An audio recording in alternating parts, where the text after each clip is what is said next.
Tutto l'arco occidentale delle Alpi, noi che abitiamo in quelle valli, insomma, tutti conoscono il francese, tutti lo parlano, perché è evidente, per ragioni di emigrazione, per ragioni di scambi, per ragioni di, in certi periodi storici, dominazioni diverse, insomma, quindi non è una particolarità, però certamente si sentono maggiormente legati al francese due comunità, quella valdostana, che ha il francese, ha avuto il francese come lingua ufficiale per parecchio tempo e ha ancora il francese, però certo la lingua storica della Val d'Aosta è il franco-provenzale, non è il francese è lingua di cultura.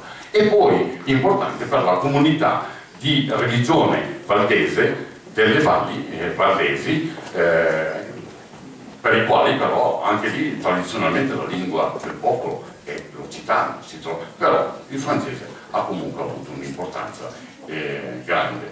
Ora, i francesi difesero molto la loro francesità, però non bisogna credere, la loro autonomia non ebbero grazie a motivi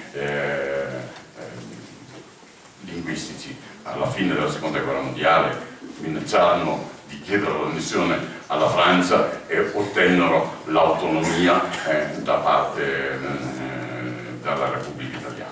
Quindi la situazione della Val d'Aosta è molto complessa, perché c'è naturalmente il francese, l'italiano, ma il franco-provenzale è realmente quello che rischia di più in questa situazione. Io voglio ricordare un personaggio molto amato dei valdostani, l'abbé Henry. L'abbé Henry era un alpinista, raccolse molte testimonianze sulla vita in Val d'Aosta, celebrò una messa in punta al Monte Bianco, era un famoso alpinista nel 1893,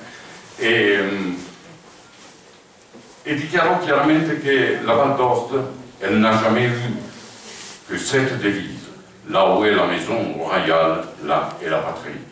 L'attaccamento della Val d'Aosta alla casa reale dei Savoia, che durò nel bene e nel male, anche nel male, fino alla fine della seconda guerra mondiale.